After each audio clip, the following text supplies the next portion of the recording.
Today, we're talking about something pretty wild.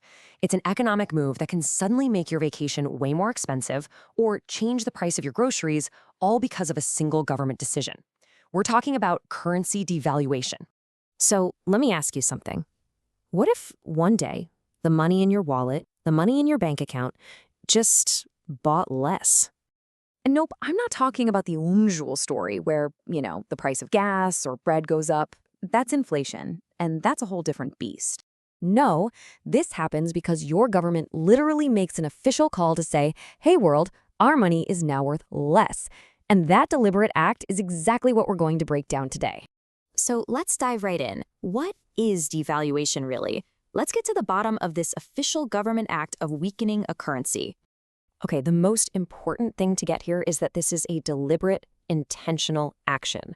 A government or its central bank chooses to lower the currency's value against other foreign currencies. This isn't just the market doing its thing. This is a top-down official decision.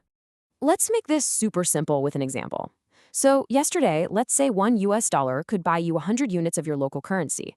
Well, after a devaluation, that exact same dollar might now buy you 150 units. Just like that, your money's power on the global stage has been cut. Which, of course, brings up the big question. Why on earth would any government choose to make its own money weaker? Seems kind of backward, right? Well, let's get into the strategy behind it. A country doesn't just do this on a whim.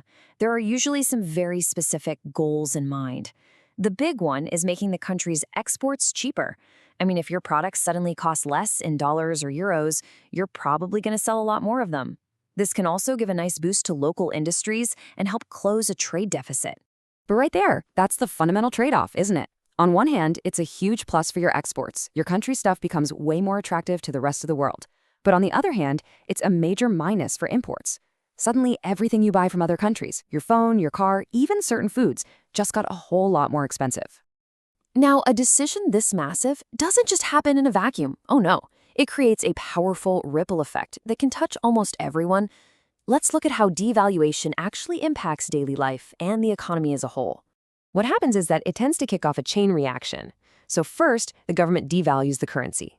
Step 2, that immediately makes all imported goods more expensive. And since a lot of essential things like fuel and even food are often imported, their prices go up. And what does that lead to? You guessed it. Overall, inflation starts to climb. And the pain doesn't stop there. Your personal savings, just sitting in the bank, they can actually lose real value. That trip abroad you were planning, it just became way more costly. And here's the kicker, especially for the government. If it owes debt in a foreign currency, like US dollars, paying that debt back becomes so much harder. Okay, so we've mentioned inflation a few times, and it's really easy to get these two mixed up. So let's draw a really clear line in the sand right now. Devaluation and inflation are definitely related, but they are absolutely not the same thing. Here's the main difference, plain and simple. Devaluation is all about your currency's external value, how it measures up against other money out in the world. Inflation, on the other hand, is about its internal value, how much stuff you can actually buy with it right here at home. Devaluation can cause inflation, for sure, but they measure two totally different things. So we've talked about the why and the what happens next, which brings us to the final big picture question. Is devaluation a smart economic move, or is it just a really, really dangerous gamble? It's not always a total disaster. When it works, it can be a real shot in the arm for an economy. Tourism can boom because the country is suddenly a cheaper place to visit. Exports can grow, which helps local businesses and creates jobs. And local companies get stronger because foreign competitors just got more expensive. But, and this is a huge but, there's one massive danger that hangs over this entire strategy.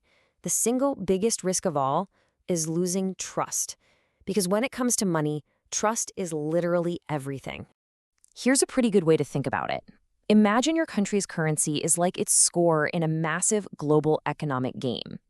It's a quick number that tells everyone how strong and stable your economy is. So when a government devalues its currency, it's like your team intentionally lowering its own score.